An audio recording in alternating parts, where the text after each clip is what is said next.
Gauri Suryavanshi, S मराठीमध्ये आपलं स्वागत. वळूया आजच्या बातमीकडे.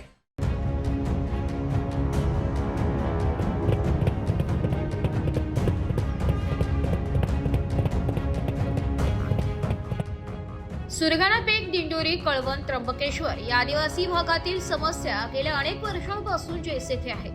स्मशानभूमी, शेड अभावी सुरगाणातील आदिवासी बांधवांना मरणानंतर ही यातना सहन करावी लागत आहे.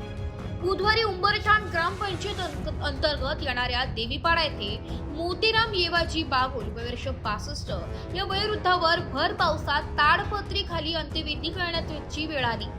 राजकीय पदाधिकाऱ्यांनी दिलेल्या आश्वासनाच्या महापुरात विशिष्ट दबावाखाली सुरगाण्यातील आदिवासी बांधव बुडालाय. गेल्या 4 वर्षाचा जरी विचार केला तरी 10 वेळेस भर पावसात ताडपत्री खाली अंत्यविधी करण्याची वेळ सुरगाणा तालुक्यातील आदिवासी बांधवांवर आली आहे. एस मराठी न्यूज साठी लक्ष्मण बागुल, सुरगाणा. अशाच नवीन ताज्या घडामोडी जाणून घेण्यासाठी आमच्या एस मराठी न्यूज चॅनलला लाईक करा, शेअर करा, सबस्क्राईब करा आणि बेल आयकॉनला क्लिक करायला विसरू नका.